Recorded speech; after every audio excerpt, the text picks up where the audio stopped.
get dressed. Yeah, that's right. Well, sometimes Okay, so photo as well. Okay, yeah. Hi everyone, welcome to Atrium. I'd like to begin by acknowledging the traditional owners of the land, the Grigo and Michigo people, and pay respect to the elders past and present. So today we have an artist in conversation event with Kyra Kum-Sing, who is having a solo exhibition here, at the same time as BRAT, Jackman in Bangkok. Unfortunately, Jack today has got the flu, so he can't be with us today. But it's Kyra's first exhibition with us, and she's done a body of fantastic work, particularly this large painting. I think BRAT and Bangkok just gave her this large blank canvas a week before the opening and said, do a painting. And I was amazed. She actually produced this fantastic painting. I think she must have worked 24/7 every day for a whole week to come up with that. So yeah, I mean, it's a really interesting exhibition. And Kyra has been both a curator as well as an artist for a very long time. She curated a lot of the exhibitions at Bumali. In fact, she has one coming up, which is a major retrospective for BRAT and Bangkok, which Kyra is curating, and it's opening in a few weeks' time. So, and then also having to have a conversation with Kyra, we have a good friend of mine, Matt Cox. As we all know, he's a former curator of Asian art and art gallery of New South Wales, but more recently, he's basically joined Tilt Industrial Design, and Tilt Industrial Design is a major company that deals with public art. They have some very large projects, and so basically Matt is now the senior curator with them.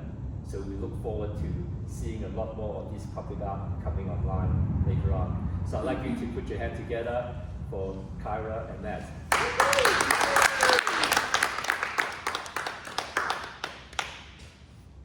Okay, thanks very much, Simon, for having us. And it's lovely to be here with you, Kyra. We haven't met before, but it's lovely to meet you and have a little bit of time to talk about your art. And maybe we can also talk about curating a little bit, because that's something we have in common as well. Yeah. But I think something for me, I mean, you can see the works here that painting and photography, and you can see that you're very inspired by country, by the natural environment that surrounds you, or perhaps sometimes, I'm not sure where you live, so maybe it's an opportunity also to travel to the sites, to paint or to photograph. So maybe just as a really kind of broad introduction talk, maybe you want to talk a little bit about that, where you come from, what it means to be on country, and what it means to kind of paint country. Okay. Yeah. Okay. Hi everyone. I'd also like to acknowledge the traditional owners that we're here on today as well, and the elders of past and present. I was lucky enough to actually spend a lot of time in Botany as a young kid, because my grandmother actually owned a house down on Botany Road, but yeah, she passed away a long time ago. So yeah, so that's a bit of a memory that I remember around Botany and growing up a little bit of time around here as well. So for everyone, I'm a Malera Bunjalunga Medikuti woman from northern New South Wales and Cloncurry, Queensland and Burketown. Wow, where do I start? Okay. Once upon a time. I guess for me, I've always been interested in the arts because, well, I didn't even know what curating was. I'll get into that part too, how I ended up in this space. But really, when I do my artworks, it's about my connection to land, like you pointed out, and also continuing on and maintaining that, because that's an important part of who we are as Aboriginal people, and especially for who I am, and growing up with a very strong mother who was, she was a writer, so I got to travel around the world, a lot of places, and also around the community. So there's not many places in the community where you can take me where someone will say, hey, is that your mother or is that your cousin or someone? So there's always some sort of, yeah, I was lucky enough to be able to travel. But I think for me, when I do my art, it sort of separates me from being the curator, because I've been curating quite a lot of exhibitions and doing some public art as well through the curatorial roles. And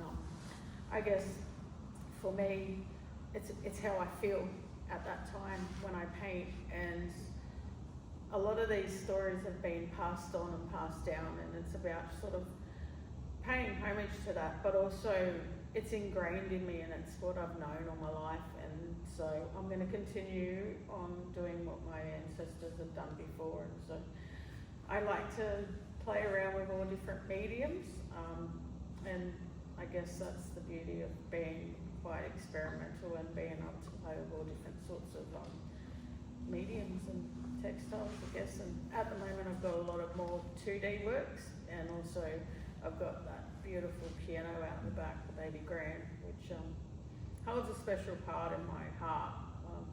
But it's also a piece that is about growing up and learning to survive by yourself as well. So there's a few little different things like that within the messaging of my artworks.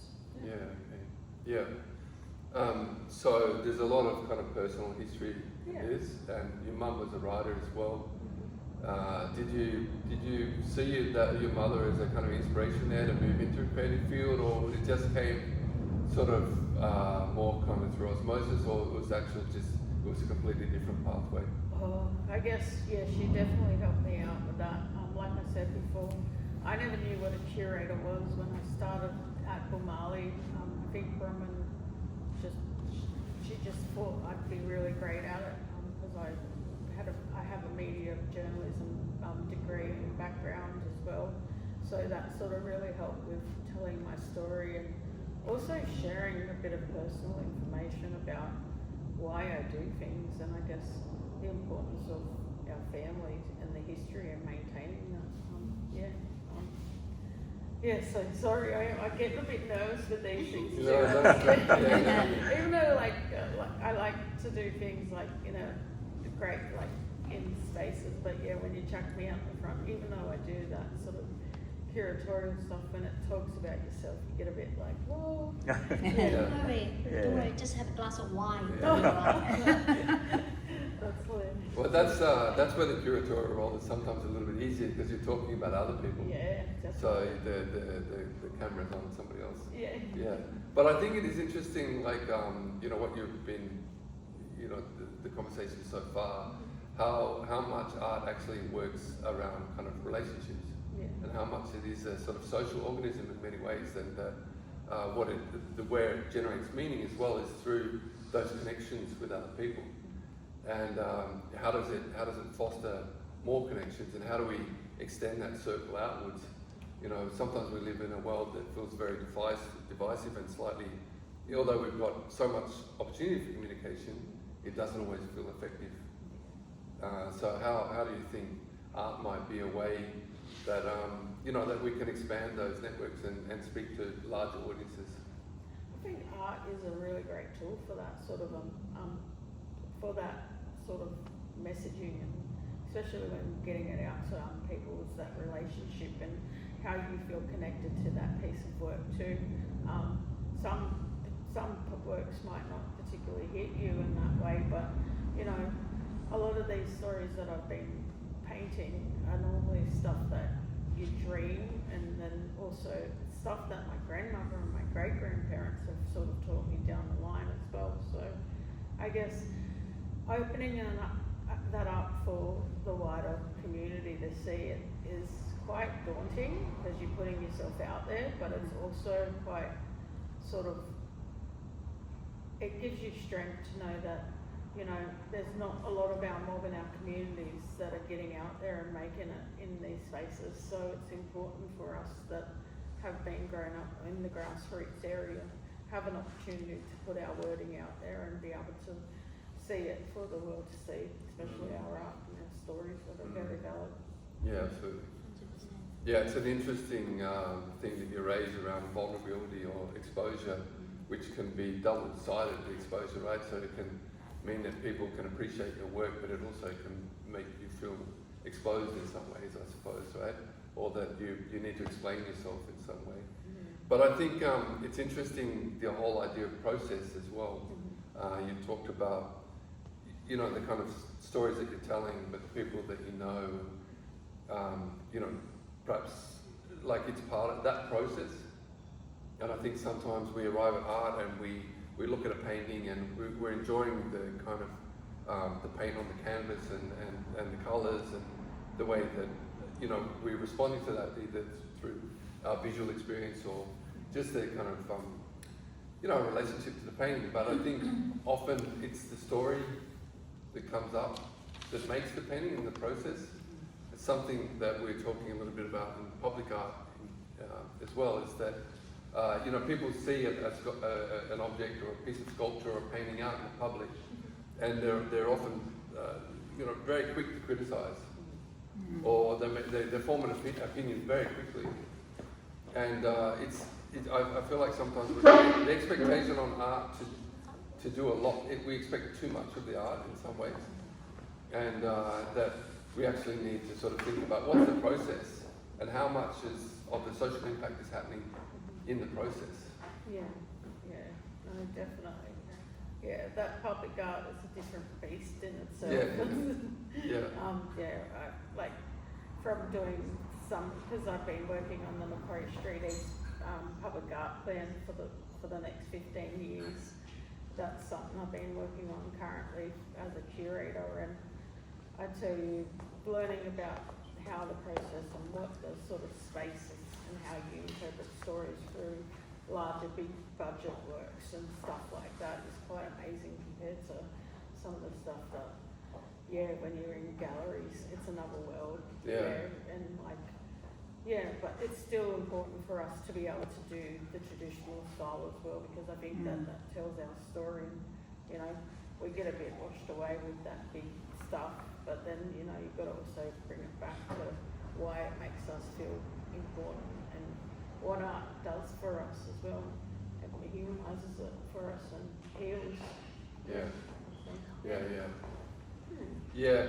I think, I've moved from, in the last 6 months, I've moved from the gallery world into the public art world, and of course galleries are public spaces too, right? But the way that people behave in them is quite different, and the expectations are very different, and so I think, and perhaps some of the audiences are different as well, like people that go to galleries are not necessarily, it's a kind of mixed group, I suppose, but I do wonder whether people are willing to spend more time, and that's maybe what you're talking about, is the time is a really important ingredient, and spending that time to kind of understand the work. Because like you said before, a lot of that pushback, but that's why we have spaces like this. It's to be able to feel safe in them while also interpreting that work or the artist, and getting to know a bit of insight about them as well. So,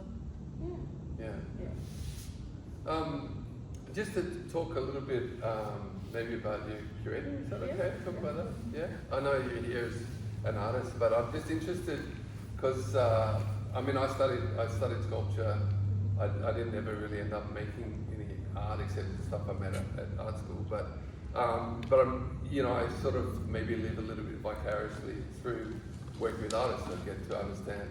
I appreciate what they're doing and enjoy the process, even though I don't necessarily have an opportunity to do it. But I think it's just in sort of thinking about perhaps when you're working with other artists, I think it's the kind of relationships that you build with those artists, and how do you see a kind of curatorial practice?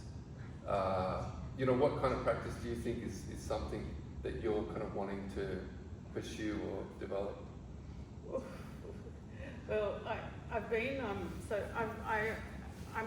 I do art, but mainly my day job is I'm the curator at Umali Aboriginal Artists Cooperative, and I've been the curator there for the last 7 years. It's the one in Leichhardt, isn't it? Beg your pardon? It's the one in Leichhardt. Yeah, in Leichhardt, yeah. So I've been there for the last 7 or 8 years now, and we do quite a rollover of shows. We actually have over like 70 artist members, so it makes it quite an interesting dynamic, especially because it's an artist cooperative. And I guess for me, it's about working with those artists and talking to them about why they want to do some stuff. We've got all different types of levels of intermediate, emerging, and that sort of very well experienced sort of space. And I think that dynamic really works when we're talking about playing around with curatorial, especially with our artists who are less experienced in the space. And I think that that's why it's that mentorship role where if you don't know, you can ask someone who would know. And I think that's where I got a lot of hands-on experience in the arts field, especially learning different styles and techniques, because I didn't go to art school. A lot of it, I can actually mix my own paints and pigments and stuff with my ochres and stuff, because I've learned all that later on in life. I actually won a fellowship a few years ago and went over to London and learned how to mix paints at the Prince's School of Traditional Fine Arts and things like that. So it sort of just teaches you things, and then I can pass that information down to some of the younger artists there. And so I guess for my process, there are many types of styles of curatorial. At the moment, I've got Brumman's major retrospective, Dr. Brumman Bancroft's retrospective, who is a founding member at Bumali, and also our head strategist. And then also we have, I've got another exhibition coming up, which is for Customs House for Sydney City, and that is a different style exhibition to what I would hang out Bumali. So it really depends on the different informations and materials that are put in front of you and what's within the requirements as well. Yeah, absolutely. I think the Bumali model is a great one, you know, because it's very supportive. It's sort of, I don't know, I'm guessing, but it's much more kind of horizontal network in a sense, rather than some of the other institutions which require, there's quite a lot more hierarchy. And so having a supportive environment like that, where you can have younger artists coming in, and the idea of a collective membership, so everybody's got an equal kind of interest in it, is probably something that, you know, it's a great model. Yeah, it's working for us at the moment, and I think that that's something that we've got to look at. Like it's been successful. There's been times of struggle, but that's the arts. I think everyone in the arts field and sector knows. Yeah, we're normally the first budget that gets cut when it comes to doing in Australia for the federal budgets and state stuff. So I guess it's important for us to be able to have a model like that where we're more on an even sort of playing field with each other, because we don't want to be above each other. We just want to speak together, but also make sure that we can sort of mentor those to get through the next generations and the gaps as well. Yeah, it's great. I mean, I agree with you totally. I think the art world is struggling with it at the moment, and but I think also it's not always particularly friendly, the art world. As much as we'd like it to be, and it's you know, in my experience, it's also pretty competitive. very competitive. And once people get an opportunity, they kind of often just want to keep it for themselves. So you know, it can be a difficult world to navigate. And I think for a lot of artists trying to get into the art world, it's very difficult. So it's, I mean, of course, artists run spaces, artists run initiatives, but I just think as a model, that's a really good one. And how do you find that artists come to Bumali? Do you find them, or do they find Bumali? Also, we sort of look after New South Wales Aboriginal language groups, because we realise that there's a need for New South Wales mob to be able to tell their stories, and we didn't have a space where we were safe to be able to do that. So the sort of structure around how we originally started as an urban contemporary space has sort of changed to sort of looking after our own backyard, and that's New South Wales. And so it's important to do that so we can get our community members out there into the art sector as well, because we know that it's a very hard space, and yeah, we know that we're probably there's so many mob that want to be artists and stuff but just don't know where to start. So, and I guess having that space in Sydney gives them that opportunity. So yeah. Oh, maybe we should talk a bit more about your art. Yeah. Talk about your curatorial work, but I'm interested, like, to think about when you paint as opposed to photography. Do you make a decision on the day, or is it really what's at hand? It's what's at hand. Like this, I can't believe I managed to get this done in a week. So this really large work. I guess when Bronwyn gave me the empty canvas, the blank canvas, she's like, "You've been on a month's break on holiday." I'm like, oh, okay. So I was lucky enough to go home on my country. So I've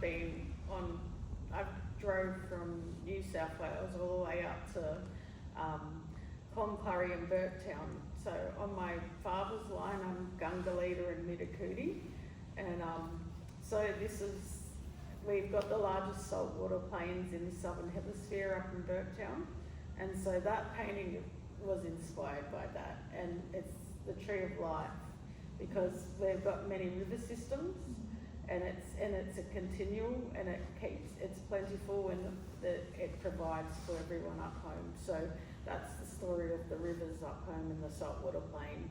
And so there's different parts of it that's dry, and then you can tell out the background where it's wet and where you can't drive and stuff like that. So those are stories that have been passed down, and like it belongs to our mob, so our family, my Gungalita family line, and yeah, that was my interpretation of how I felt and what I wanted to sort of, after being up there, I think I had a bit of, is it FOMO, where you're missing out? I wishing I was still on that riverbank around camping on that point there, so yeah, but I was going to actually pull a crocodile in there because it's crocodile country, but I didn't end up getting enough time to do that, just a little one to represent that, but yeah, that's what that story is about there, and yeah. And I guess it was a really big canvas. I didn't realise how big it was. Yeah, so, and like this one here next to it, the black snake, that's my totem on my mother's side. We come from country, really sacred country, and we got gold on our country, and for many years my family had stopped gold mining, and we stopped on the northern rivers, and so that's our story, and that's my totem, so that's my protector. So you'll find that a lot of my works are very close to who I am, just like from Malaya, Bunjalung and Midakudi and the Gungalita stuff. So yeah, and these artworks are all on my country, from my mother's and father's country. So there's all different parts, and this is that saltwater plain I was talking about. So. And I was lucky enough to go on a hot air balloon, so it was up high. Yeah. I really like that purple one in the middle. Yeah, so that's the Albert River, and that's where we sort of were camping during that time. So yeah, more different spots. But yeah, so that's where that's inspired by these spaces here. Yeah, so you got my mother's people, we're like rainforests, northern rivers, north coast, and then you got my father's like desert, where sea meets freshwater, saltwater, freshwater as well. So it's very different country, and I think that's why I paint so differently for the both of them. Yeah, right. Yeah. I really like the kind of raised sections in this large canvas. They're almost like string, but I don't know how you achieve that. I just sat there and just kept going. Yeah, so it's all hand. It's so, more paint. Yeah. Yeah, okay. Yeah. And like, forgive me if I'm just making guesses at things, but the snake, does that appear also in the other, the kind of branches of the river almost feel like? Yeah, they very much look like that when Yeah. you're from high up, Right. really high up. It starts to bend and sweep around, so Right. yeah, so that they sort of look continual. And so yeah, it's a bit of me as well going home from mum's side, going to dad's country.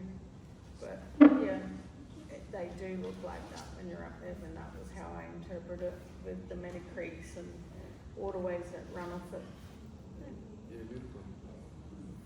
But you also said that you can remember a kind of point where you were camping? Yeah, over this side. Yeah, so because I was up so high in the air balloon, you could see where we were sort of camped in a corner, and so yeah, sort of played around with that sort of interpretation where I was actually sitting. And I wish I was still sitting there, but no, that's all right. We have to come back to reality and work. Yeah. So. I wonder, is there any questions from the audience? Of course. But Yeah, of course, John, you really always go on. looking at this from a kind of broader view of the art world and the way Montilla and Emily have become so famous internationally, do you have any views about the way Indigenous artists have been turned into superstars for the art convenience of the international art world? And putting that more bluntly, the way some galleries in Sydney and Melbourne have benefited from, profited from that. Let's not mince words. Yeah. They knew how to get the right people for the international market. Yeah. And Bull Marley, to some extent, seems to be against that, or at least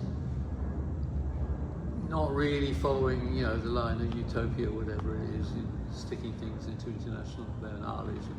The Sydney Art Fair recently was quite an eye-opener because everybody was sitting around listening to Utopia director telling everybody about Aboriginal art, which he's had a long history of involvement with. I mean, let's not face it, he does know a lot. As if he was the representative. And what do you feel about that? It's tricky.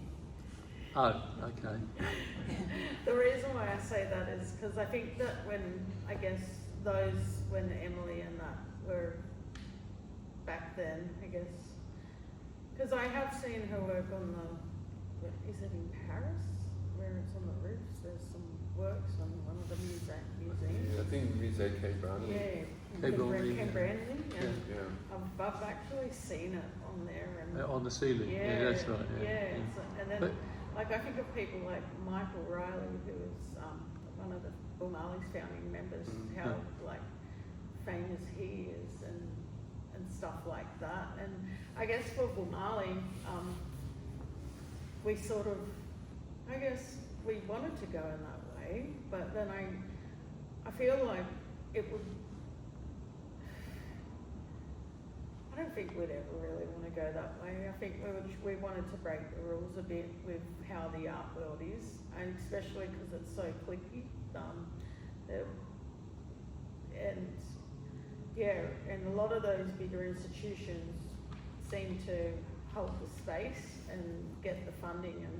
And we've survived on shoestring budgets for a very long time, and we've only just finally got back on the Australian Council funding multi-year, which has been amazing considering we've been open for nearly 40 years now. Like we're close, I think we're like 38, so we're very close to our 40th year. And I think the sheer determination of our organisation and our board, and especially people like Brumman and also Euphemia, the late Euphemia, and Jeffrey Samuels, making sure that space was always available for us. I feel like,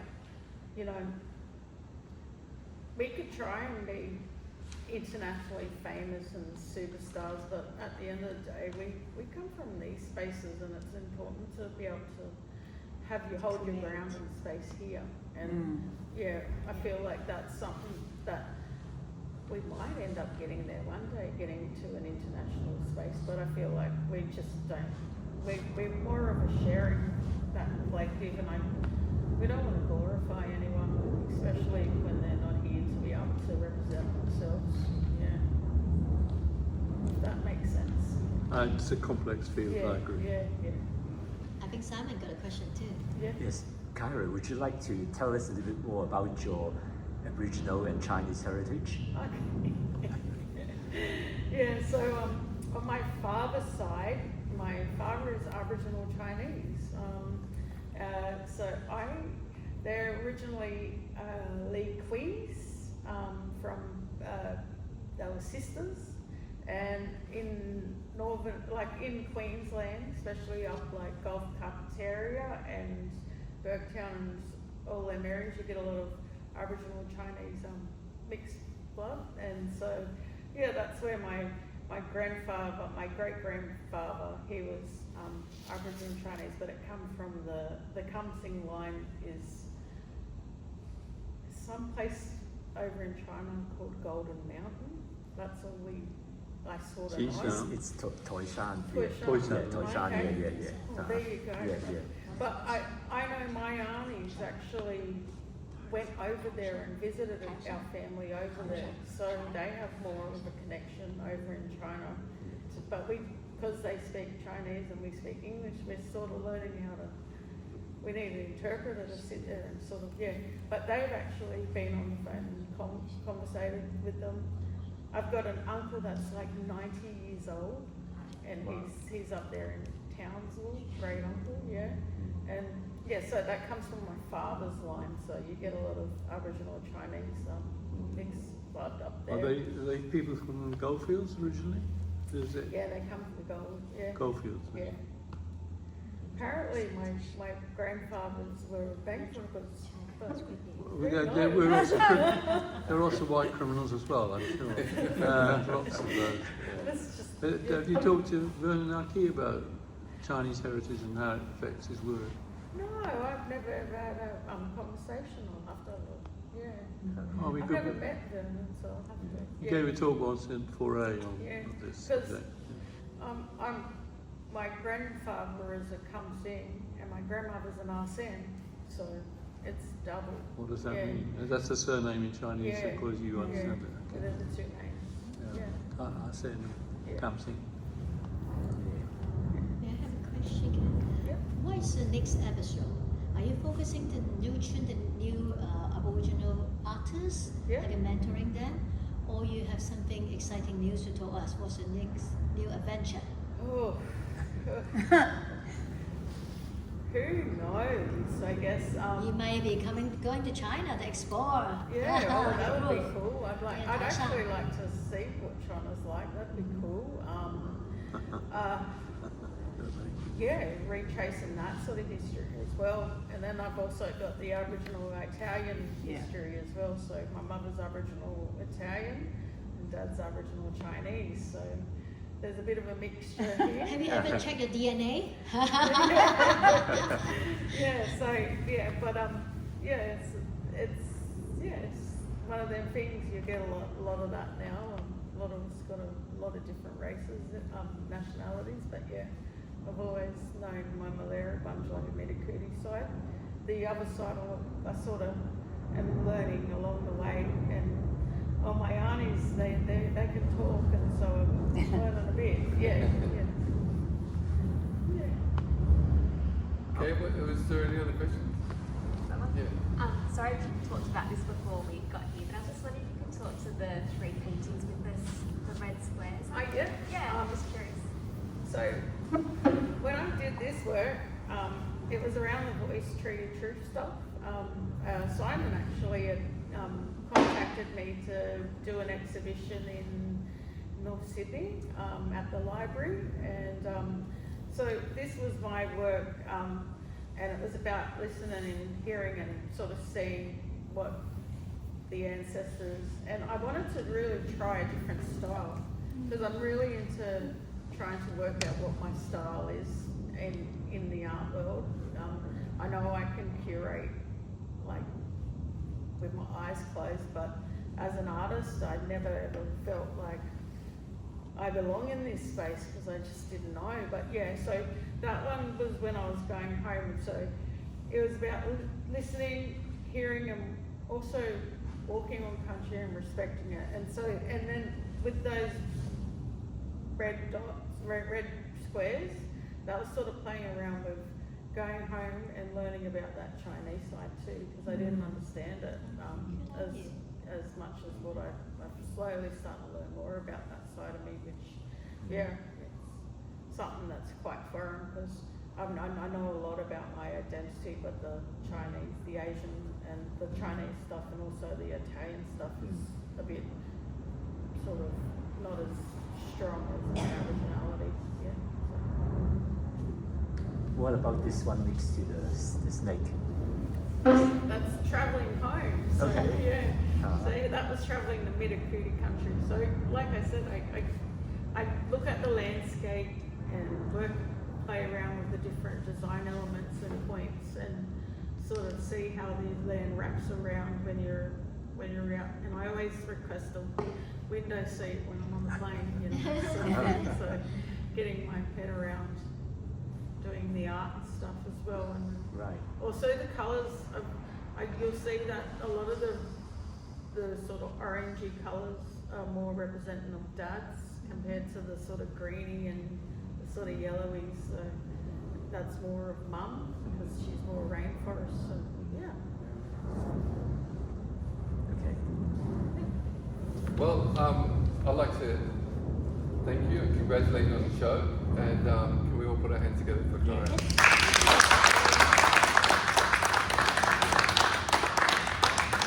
I'd also like to thank Matt for joining us in this conversation, so we can put your hand together for him as well. So you can see we have private conversation with all of us and enjoy the exhibition as well. Thank you. Thank you. Thanks, Kyra. Thank you.